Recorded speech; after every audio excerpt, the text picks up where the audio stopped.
गजा में जंग के बीच एक बड़े सियासी मोड़ का दावा किया गया है। अमेरिकी सदर डोनाल्ड ट्रंप ने ऐलान किया है कि हमास की मुकम्मल हथियार बंदी पर एक तारीखी मुआहिदा हो गया है। ट्रंप के मुताबिक यही मुआहिदा गजा में नए निजाम और जंग के बाद अमन बहाल करने की बुनियाद बनेगा।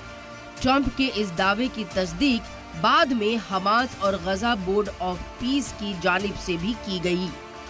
बताया जा रहा है कि काहिरा में कई दौर की बातचीत के बाद एक ऐसा फ्रेमवर्क तैयार हुआ है जिसमें हमास के हथियार सिलसिलेवार तरीके से जमा कराए जाएंगे और गजा की बागडोर एक टेक्नोक्रेट फिलिस्तीनी कमेटी के हवाले की जाएगी। इस तजवीज के तहत गजा में हमास की जगह एक गैर सियासी टेक्नोक्रेट फिलिस्तीनी कमेटी रोजमर्रा के इंतजामात संभालेंगी। हमास के हथियारों को सिक्योर तरीके से जमा किया जाएगा और फिर उन्हें हमेशा के लिए बेअसर किया जाएगा। इस पूरी कार्रवाई की निगरानी गजा बोर्ड ऑफ पीस करेगा।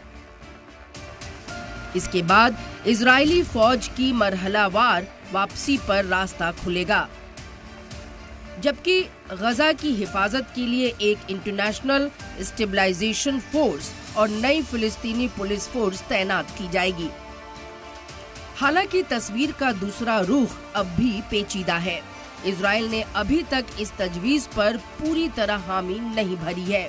इजरायली मीडिया के मुताबिक तेल अवीव का साफ कहना है कि जब तक गजा पूरी तरह गैर मुसल्लह नहीं हो जाता तब तक इजरायली फौज येलो लाइन से पीछे नहीं हटेगी।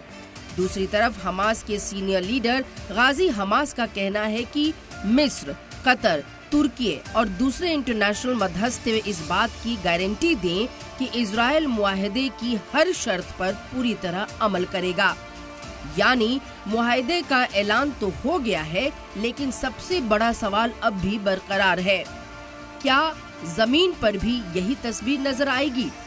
इस पूरे रोड मैप में एक नए ढांचे का भी ऐलान किया गया है, जिसके मुताबिक अमेरिका की क़यादत में बने गजा बोर्ड ऑफ पीस को जंग के बाद गजा की सियासी पॉलिसी, दोबारा तामीर और फंडिंग की निगरानी की जिम्मेदारी दी जाएगी। इसके तहत एक फाउंडिंग एग्जीक्यूटिव बोर्ड बनाया जाएगा, जिसकी सरबराही ब्रिटेन के साबिक वजीर आजम टोनी ब्लेयर करेंगे, जबकि Jared Kushner, Marco Rubio, Steve Witkoff और वर्ल्ड बैंक के सदर अजय बंगा जैसे नाम भी इस ढांचे का हिस्सा बताए जा रहे हैं। अगर ये मुआहिदा अपने मुकम्मल अंजाम तक पहुंचता है तो गजा की सियासत, हुकूमत और सिक्योरिटी का पूरा निजाम बदल सकता है। लेकिन अगर किसी भी तरफ से शर्तों की खिलाफ वर्जी हुई तो ये मुआहिदा भी उन तमाम कोशिशों की तरह नाकाम साबित हो सकता है जो अब तक गजा में अमन कायम करने में नाकाम रही है। दुनिया की निगाहें अब काहिरा की बातचीत, इजराइल के फैसले और हमास के अगले कदम पर टिकी हुई है। ब्यूरो रिपोर्ट, सलाम टीवी।